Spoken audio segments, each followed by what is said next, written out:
Di sini ada yang merayakan Natal hanya sekali setahun? Boleh tunjuk tangan? Biasanya kalau saya bilang itu tunjuk tangan, gak ada yang mau tunjuk tangan. Ya, entah malu atau memang bagaimana saya tidak tahu.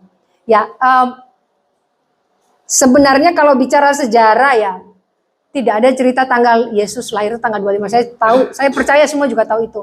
Tapi hari ini saya mau kita mengingat, dan saya tidak akan berkhotbah lama-lama karena ini renungan. Jadi saya hanya pakai 3 jam saja cukup. Karena itu yang paling kurang ya Pak. Ya udah saya tambah 3 jam 45 menit ya. Jadi itu waktu yang akan saya pakai untuk berbagi hari ini. Ya, bicara pengharapan yang melimpah.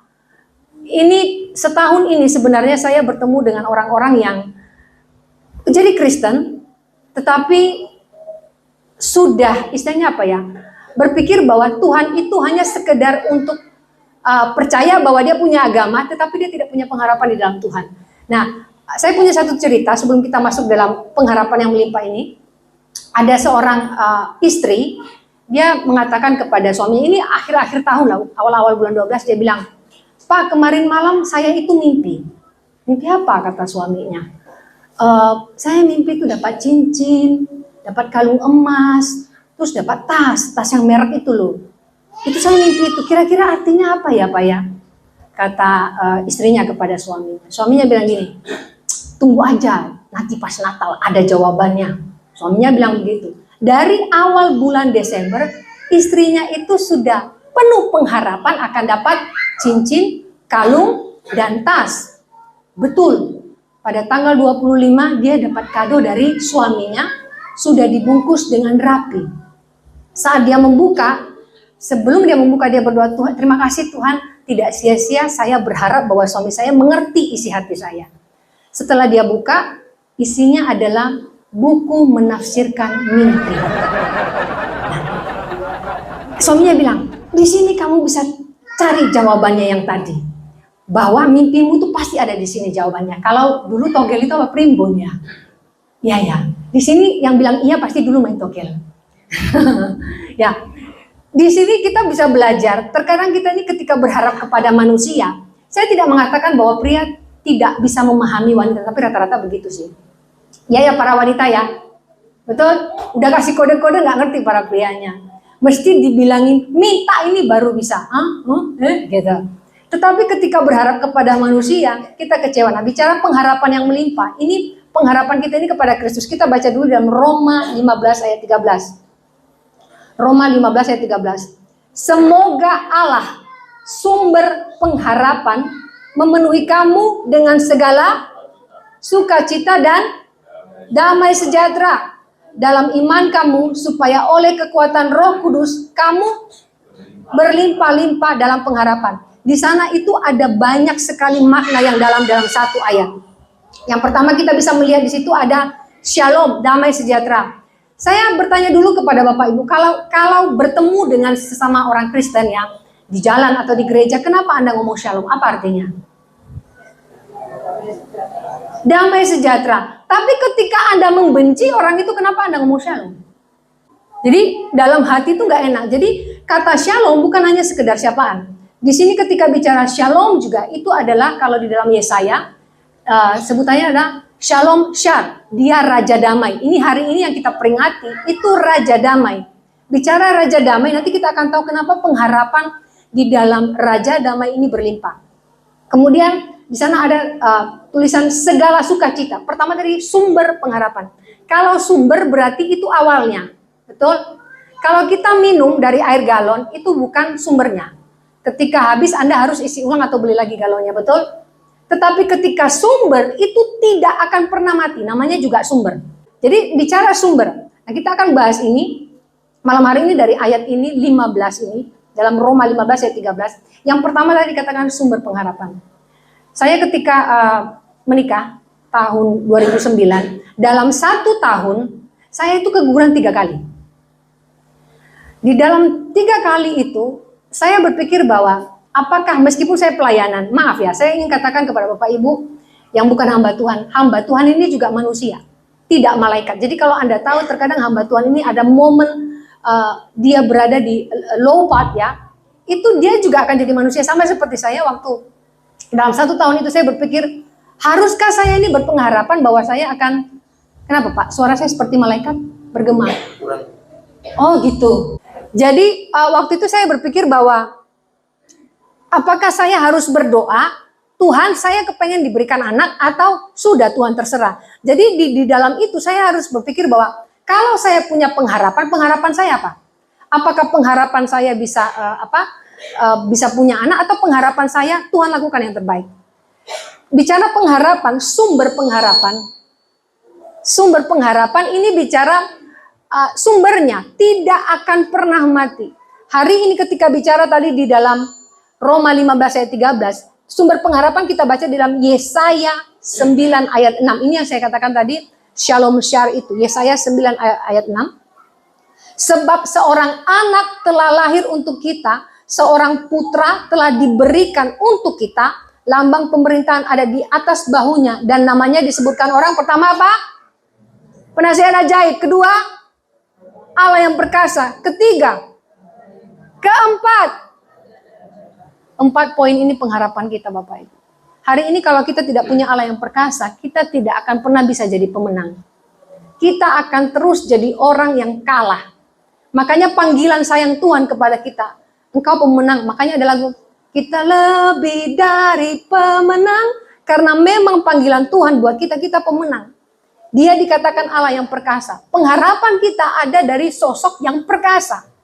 Kita tidak mungkin berharap kepada pribadi yang tidak punya apa-apa. Di sini dikatakan tadi Allah yang perkasa. Kemudian Bapa yang kekal. Nah, yang terakhir ini tadi yang dikatakan Shalom Shar itu Raja Damai. Apa pengharapan kita hari ini? Ketika dikatakan sumber pengharapan, apakah hari ini kita masih meragukan Tuhan? Saya sempat berpikir bahwa beberapa orang akhir-akhir ini kan sering bertanya. Kan katanya Tuhan Yesus mau datang, kok nggak datang-datang? Saya bilang mau datang sekarang, saya panggil loh. Karena banyak berpikir, jangan-jangan pendeta dari dulu khotbahnya bohong. Ini akhir zaman, Tuhan Yesus mau datang, gak datang-datang. Pertanyaannya ketika Tuhan Yesus datang, apakah kita sudah siap atau tidak? Saya mau bertanya, di tempat lain gak ada yang berani angkat tangan. Yang di sini yakin masuk surga siapa? Cuma satu di belakang, persis jam 12 saya, hebat ibu masuk surga. Yang lain semua saya tidak tahu, tengah-tengah. Kenapa tidak mau angkat tangan? Ragu ya. Orang yang tidak yakin di mana tempatnya di hadapan Allah adalah orang yang tidak punya pengharapan. Karena Allah tidak pernah melihat sebenarnya kelemahan kita. Karena Dia mengasihi kita, kita mendapatkan kasih karunia. Percaya bahwa kita adalah milik Allah, kita punya sumber pengharapan. Dan saya percaya setiap orang masuk surga kalau berduit. Oh, bertobat ya. Nah, ini namanya sumber pengharapan. Hari ini kita datang ke gereja, hamba-hamba Tuhan melayani.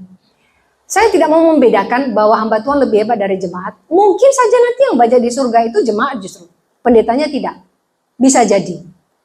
Karena ini tidak bicara seberapa banyak Anda melayani, seberapa banyak Anda membaca firman, tetapi seberapa dekat Anda dengan Tuhan. Kita dekat dengan Tuhan, kita tahu bahwa kita punya pengharapan, sumber pengharapan. Ini yang ingin saya tekankan malam hari ini. Bahwa ini tadi dalam Yesaya, itu penggenapan janji Allah. Di Yesaya sudah dikatakan bahwa akan ada seorang anak. Digenapi tidak? Digenapi. Nah kemudian ketika di dalam perjanjian baru dikatakan dia akan datang lagi, percaya nggak? Percaya. Ada yang tidak percaya bahwa Yesus akan datang kedua kali, tetapi percaya bahwa doktrinnya adalah pada akhirnya nanti selesai hanya ketika iblis langsung dimasukkan ke neraka, Yesus datang semua diselamatkan. Jadi doktrin ini mengatakan bahwa sekali selamat tetap selamat. Jadi kalau berdosa aja, Anda sudah tercatat di surga. Ya saya tidak tahu apa yang Anda percaya, tapi yang saya percaya sumber pengharapan ini bicara ketika Allah menjanjikan sesuatu, Dia menggenapi. Ketika Dia mengatakan Dia akan menyelamatkan kita, Dia pasti menyelamatkan kita. Kalau hari ini kita merayakan Natal, kelahiran Kristus, sebenarnya maknanya apa sih? Janji tadi, kita punya pengharapan. Lalu kenapa hari-hari ini Anda kecewa dengan gereja? Karena Anda berharap kepada manusia. Kenapa hari-hari ini Anda kecewa dengan pendeta? Karena Anda berharap kepada manusia. Kenapa Anda kecewa dengan pelayanan? Karena Anda ingin menonjolkan diri Anda, bukan menonjolkan Tuhan. Ini kegagalan kita sebagai umat Allah dalam gereja. Jadi ketika bicara sumber pengharapan ini tadi, fokusnya itu Tuhan, bukan kita. Kita fokus kepada Tuhan, Tuhan fokus kepada kita. Kembali ketika kita bergereja, ketika kita merayakan Natal, kita fokus pada diri sendiri. Aku nanti dapatnya apa? Aku bisanya apa? Bagaimana supaya gereja bisa saya? Jadi semua saya. Ini yang membuat kita lupa. Sumber pengharapan kita itu Tuhan atau diri kita sendiri. Banyak orang kecewa kepada Tuhan karena dia berpikir dia sumber pengharapan. Dia hanya konfirmasi kepada Tuhan. Paham maksud saya ya? Sering sekali kita berdoa, kita hanya konfirmasi kepada Tuhan. Kita tidak meminta loh, konfirmasi. Misalnya gini, ada seorang suami meninggalkan istrinya. Setelah meninggalkan istrinya, dia menikah lagi. Dia konfirmasi kepada Tuhan, Tuhan ini yang terbaik. Terbaik dari Hong Kong. Soalnya istriku itu cerewet begini begitu. Saya katakan ya, kalau Anda punya istri yang cerewet, bersyukur daripada tidak ngomong kayak pohon pisang. Kan kata, nah, nggak ada energi. Jadi bersyukur kalau istri Anda cerewet, senyum saja. Betul ya Pak Abed ya, senyum aja biar kumisnya tambah ganteng.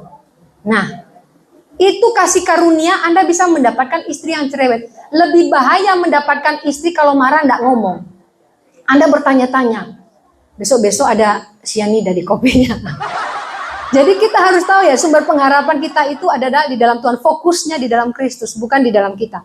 Nah ini janji Allah di dalam Yesaya 9 ayat 6 sudah tergenapi dan akan digenapi kemudian seperti yang tercatat di dalam perjanjian baru. Kalau hari ini kita merayakan Natal, rayakan sumber pengharapan itu. Apa yang sudah membuat Anda mati rasa terhadap kekristenan hari ini? Membuat Anda mati rasa dengan gereja. Kembalikan pengharapan itu. Manusia tidak ada yang sempurna, gereja tidak ada yang sempurna, pendeta tidak ada yang sempurna. Tapi ketika kita tahu sumber pengharapan adalah Tuhan, kita tetap melakukan, melayani Tuhan. Amin. Kenapa banyak gereja kosong? Karena kecewa kepada manusia.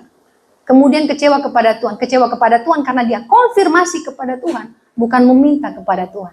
Sekali lagi saya katakan, Tuhan itu bukan Gojek. Anda pesan nasi goreng, datangnya nasi goreng. Tidak. Kita hanya berdoa dan menantikan Tuhan kasih apa. Jadi jangan pikir Tuhan itu kayak Anda order barang online. Anda beli sapu, datangnya kulkas. Bagus dong kalau begitu kan enak. Daripada pesan kulkas, datangnya sapu. Anda bisa ngamuk-ngamuk loh. Darah tinggi naik. Oke, yang kedua, dalam ayat ini tadi kita baca bahwa di sana dikatakan memenuhi dengan segala sukacita. Memenuhi dengan segala. Nah, bahasa sukacita ini di dalam bahasa aslinya itu memakai kata cara, ya, bukan caramu, tapi cara. Cara kalau di bahasa Indonesia kan hanya dikatakan sukacita. Bahasa aslinya artinya sumber sukacita. Itu cara dalam bahasa Yunani. Jadi cara ini dalam bahasa Ibrani juga maknanya adalah sumber. Jadi bukan cuma sukacita. Ketika dikatakan tadi memenuhi dengan segala sukacita dalam tanda kutip sumber sukacita. Hari ini sumber sukacita kita siapa? Nah, jadi ketika bicara dalam ayat ini, firman ini menekankan pertama tadi sumber. Yang pertama sumber pengharapan. Sumber itu berarti memang awalnya. Kemudian yang kedua sumber sukacita. Sumber sukacita. Manusia bisa memberikan kebahagiaan, tapi tidak bisa memberikan sukacita. Anda tahu beda sukacita dan kebahagiaan? Kebahagiaan bisa dibeli. Anda hari ini punya motor, rodanya 2, besok beli roda 3. Anda sukacita, Anda bahagia. Anda punya bemo. Setelah itu Anda beli lagi roda 4, ya toh? Anda bahagia karena bisa dibeli.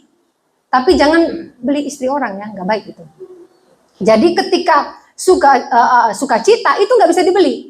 Sukacita ini bicara emosi yang datang dari dalam hati, yang tercurah dari sumbernya, itu sukacita. Makanya namanya cara, sumber sukacita. Bukan happiness, bukan kebahagiaan. Jadi hari ini Anda kalau makan kenyang, Anda bahagia. Anda kerja nggak susah tapi dapat gaji besar, Anda bahagia. Tapi itu bukan sukacita. Pertanyaan saya adalah, ketika hari ini, apa yang Anda doakan tidak terjawab, Anda sukacita, bahagia, atau duka cita? Pasti jawabannya sukacita, karena ini gereja. Dalam hati, ya, harus jujur. Jujur gini loh, terkadang kita menjawab supaya terlihat rohani. Jawaban harus datang dari dalam hati. Nah, ketika bicara memenuhi dengan segala sukacita, itu sumber sukacita, pengharapan di dalam Kristus itu sempurna. Makanya dikatakan pengharapan yang melimpah. Nanti ini poin yang ketiga. Sempurna, ketika bicara sempurna, itu bicara kata shalom. Saya balik ke kata shalom tadi. Shalom itu artinya komplit atau sempurna. Jadi kalau bahasa Inggris namanya whole, jadi kalau beli semangka satu, itu namanya whole. Jadi sepenuhnya, satu utuh. Tapi kalau dipotong jadi 2 berarti 1/2. Dipotong jadi 4, 1/4. Berarti kan tidak penuh. Ketika Anda mengucapkan shalom, itu sepenuhnya sukacita, komplit. Semua ada di dalamnya. Jadi mulai hari ini kalau ngomong shalom, jangan asal ngomong shalom. Itu bukan hanya kata sapaan biasa, tetapi Anda sedang memberkati dan mengimpartasi orang yang Anda ajak bicara. Jadi shalom, Anda sedang mencurahkan sepenuhnya damai sejahtera yang datang dari sumber sukacita itu tadi, Raja Damai tadi. Jadi di sini yang memenuhi dengan segala sukacita. Pengharapan di dalam Yesus sempurna karena datang dari sumbernya. Kalau di dalam rumah tangga sumber keuangan, bapak-bapak, makanya bapak-bapak bersyukur Anda punya dompet isinya kertas semua. Ya, karena kalau duit semua, Anda tiap hari akan dirongrong oleh istri Anda. Masih ada sisa tidak? Kemarin ada cerita, suaminya itu sampai beli dompet itu 2. Saya bilang, Pak, kenapa dompetnya 2? Nah gini Bu, kalau di depan istri saya pakai yang tebel, tapi isinya semua nota. Tapi tak sisain dalam 10.000. Kalau yang tipis, yang dari kertas, itu nggak terlihat. Padahal isinya 100 ribuan. Jadi kalau di depan istrinya, dia itu kelihatan kan, bapak-bapak kan suka dompet di sini. Jadi kayak gembung gitu loh. Itu diisi tahu apa? Sampai kartu time zone anaknya diisi. Pokoknya biar tebel. Kartu apa. Jadi tebel, nggak ada isinya. Jadi tiap kali pulang istrinya lihat. Nah waktu itu dia bilang gini, pertanyaannya gini ke saya. Bu, kira-kira kalau saya punya dompet 2 berdosa tidak? Gimana Pak Pendeta? Berdosa tidak? Kalau punya dompet 2 pria? Oh tidak. Tidak kata pria. Jadi ibu-ibu jangan komplain ya. Tidak dosa. Dompet. Nah. Ibu-ibu silakan komplain kepada suami sendiri. Saya beritahu ya, ibu-ibu ini penciumannya tajam. Paling pintar cari uang. Di balik pintu, di balik kasur dia bisa tahu. 10.000 nih di sini nih. Jadi hati-hati bapak-bapak kalau nyimpan duit ya. Bapak-bapak sumber duit ya. Ini yang kedua tadi, sumber sukacita. Yang ketiga, yang terakhir, berlimpah-limpah. Ini yang paling kita suka. Ketika berlimpah-limpah dalam pengharapan, pengharapan itu tidak boleh setengah. Pengharapan itu tidak boleh 1/4. Harus melimpah. Jadi hari ini, saya balik ke cerita saya tadi. Ketika saya keguguran, saya harus punya pengharapan. Apapun itu saya tahu chance-nya. Dokter bilang, jadi kalau keguguran 1 kali, chance untuk bisa hamil itu 75%. Keguguran lagi, itu chance-nya jadi berkurang. 1 kali keguguran katanya 25% itu hilang. Nah ketika 3 kali, itu hitungannya kan 75% sudah hilang, chance saya cuma 25%. Nah ketika diperiksa, sel telur saya itu tidak ada. Istilahnya tidak ada chance buat saya untuk boleh punya anak. Dan pada saat itu saya hanya berpikir bahwa, kalau firman Allah mengatakan punya pengharapan yang melimpah, hari ini saya mau punya pengharapan yang melimpah. Tapi entah sisi manusianya saya mengatakan bahwa dokter bilang nggak mungkin. Tetapi ketika baca Alkitab katanya pengharapan yang melimpah. Saya diberikan anak. Meskipun setelah anak saya ini saya masih keguguran lagi. Tapi saya percaya Tuhan itu baik. Hari ini saya hanya mengingatkan kita. Percaya bahwa Tuhan baik. Yang jomblo ingat Tuhan baik. Suatu saat Anda akan diberikan pasangan yang seimbang dan sepadan. Betul Andre? Tunggu ya Andre tahun depan. Ya. Oh yang jomblo di belakang ketawa gede-gede itu. Oke. Nanti suruh pendetanya tumpang tangan. Pengharapan harus besar, melimpah. Tidak boleh setengah-setengah, tidak boleh 1/4. Fully whole. Itu baru namanya kita mendapat shalom shar tadi. Jadi benar-benar Raja Damai, dia sumber pengharapan, dia sumber sukacita. Amin. Ya, jomblo boleh nyambung di luar nanti ceritanya ya. Ya, berlimpah dalam bahasa aslinya itu perisos. Perisos Kalau di bahasa Inggris namanya superfluous. Jadi pakai kata super, teramat sangat. Dan kemudian ketika bicara super, jadi perisos ini bicara kualitas dan quantity. Jadi bukan hanya bicara jumlah, tetapi juga mutu. Ketika Tuhan memberkati kita dengan pengharapan yang besar, itu bukan hanya kualitas, tapi juga kuantitas. Banyak orang mengatakan, biar sedikit yang penting berkualitas. Daripada banyak tidak berkualitas. Kalau Tuhan tidak, dikatakan superfluous, itu secara kuantitas dan kualitas. Sepenuhnya Tuhan berikan dalam hidup kita. Hari ini apapun yang menjadi pengharapan kita dalam Kristus, saya percaya Tuhan baik, Dia pasti menjawab. Dan satu hal lagi yang harus kita ingat, Tuhan tidak pernah melihat masa lalu Anda. Jangan pernah diintimidasi oleh iblis bahwa Anda tidak punya pengharapan karena masa lalu Anda. Kalau hari ini kita melihat ke depan, Tuhan sudah gak ingat masa lalu. Bagi Tuhan hari ini kita mau seperti apa di hadapan Allah, itu yang penting. Karena selama ini yang membuat kita gagal punya pengharapan yang melimpah, karena kita dibawa balik ke belakang oleh iblis, melihat kesalahan di masa lalu. Tidak ada orang yang sempurna. Kalau ada yang sempurna, hari ini Anda lebih hebat dari Yesus. Berarti Anda pribadi keempat. Bapa, Anak, Roh Kudus, dan Anda. Karena sempurna. Tidak ada manusia yang sempurna. Jadi hari ini renungan kita ini bicara tentang pengharapan yang melimpah. Apapun yang menjadi pengharapan kita hari ini. Buat hamba-hamba Tuhan, saya percaya hal yang sangat kita harapkan adalah ada jiwa tiap tahunnya Pak ya. Kalau bisa dimenangkan. Karena tugasnya adalah, karena kalau Alkitab mengatakan, padi sudah menguning ini. Dari mana dapatnya susah. Tapi saya percaya ketika Tuhan kirimkan jiwa, Tuhan tidak pernah mengirim ke tempat yang salah. Tuhan pasti mengirim jiwa. Dan pengharapan saya percaya, ada banyak tempat yang saya kunjungi, yang paling jauh yang saya katakan waktu cuma satu jemaatnya. Tetapi 3 bulan kemudian dia ditambahkan satu lagi. Memang lama, tetapi dia punya pengharapan di dalam Tuhan, karena Tuhan tidak pernah salah memilih dia sebagai hamba Tuhan. Demikian juga sebagai Anda hari ini.